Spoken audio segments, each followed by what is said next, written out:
What's going on, everybody? Kenny Bomb is in the building, and we are closing in on the release date for the second AEW Fight Forever DLC pack. Now, I didn't remember when this thing was going to be released, so I'm sure some of y'all didn't either. So what we're going to do today is go over the DLC roadmap we have so far, and then I'm going to let you know who I want to see in the next 3 DLC packs. But I need y'all to get in the comment section and let me know who you want to see as well. If you agree with me, just drop a like on this video. But don't forget to smash that subscribe button, because this is going to be your new favorite spot for everything pro wrestling. Now let's get into it.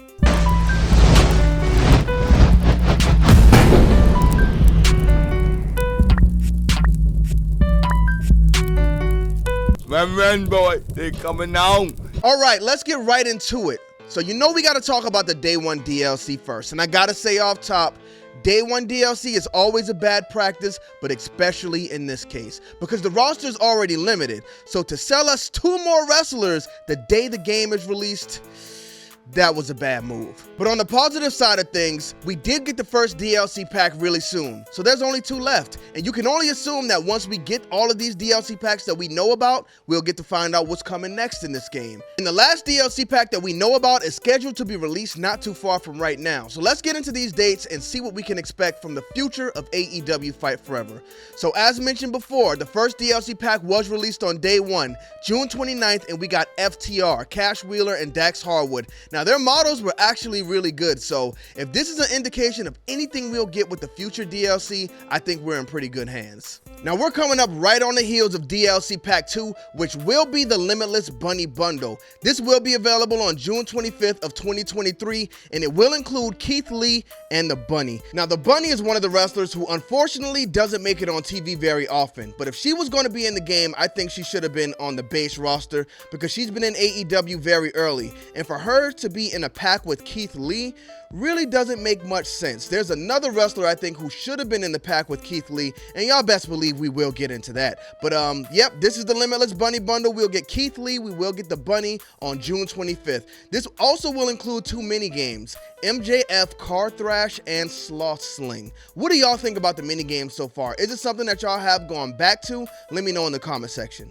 But last but not least, for the packs that we actually know about, we have Hookhausen, the very handsome, very evil pack. August 22nd, they will be released. That's actually less than a month away. So in less than a month, hopefully we get an announcement for the next 3 DLC packs, and I'm going to let y'all know just in a minute here who I want to see in those packs. So Danhausen, another wrestler who's not on TV very often.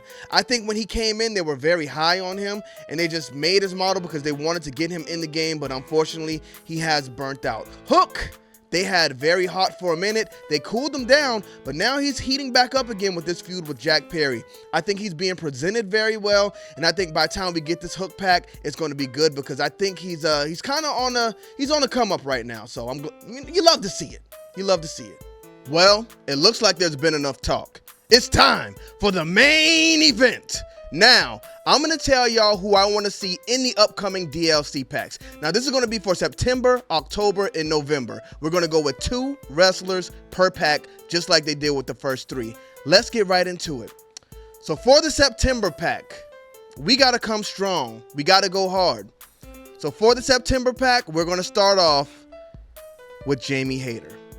Unfortunately, Jamie Hayter got hot too late, but when she got hot, she was on fire. So I think they needed to call whatever audible they had to call to get her in this game. At her peak, if they didn't make the box art yet, she would have been on the box art. That's how hot she was.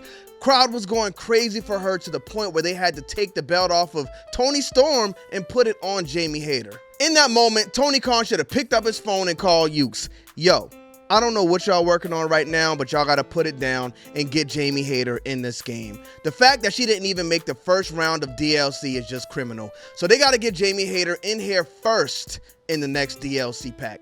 Now, speaking of Tony Storm, our current women's champion, you got to get Tony Storm in this game as well. Tony Storm was hot when she came in. Tony Storm came in the same month as Jeff Hardy. So the fact that they just looked past Tony Storm, got Jeff Hardy, who's out of AEW again in this game, which don't get me wrong, you got to get Jeff Hardy in the game, sure. But Tony Storm is one of their younger stars who they are really behind. She's the AEW Women's Champion again.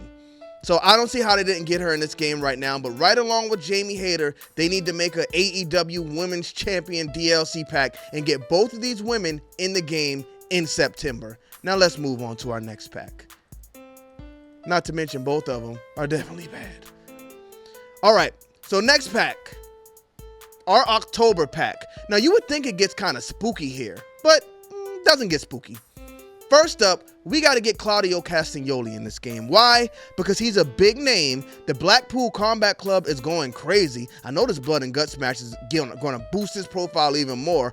But he's a recognizable face, recognizable name. He has a unique moveset. If they can get him in there with that airplane spin that he does on his shoulders, whew, that'll be a great move in the game. Even just the normal spin he does. Everything Claudio Castagnoli does is great. One of the best wrestlers on the roster. They need to get him in that title picture soon. He never got to that point in WWE, but I definitely think he needs to win the World Championship in AEW. So AEW, let's get to that and let's get Claudio in this game. Now another one who they dropped the ball on that needed to get in this game. You know what? He should have been in the DLC pack with Keith Lee because they came in around the same time, if not at the same time. And that's Swerve Strickland. How did they not get Swerve Strickland in this game? One of the most charismatic wrestlers on their roster for sure. They put him in tag teams too much though. I think he's a wrestler who should stand on his own. I think he should be up there with the Kenny Omegas. Yes, MJF, whoever's the champion, he should be in that mix. I think this is your first black AEW champion. Is it Swerve Strickland or is it Keith Lee? Y'all let me know in the comment section, but I think I'm going Swerve Strickland because we see how important he is and how good of a piece he is. Just look at, Top Dollar, Hit Row. Look at Hit Row without Swerve Strickland. We know who the star of that group was, and this guy's a star on his own. He doesn't need a group, so I think they got to get Swerve Strickland in there as soon as possible.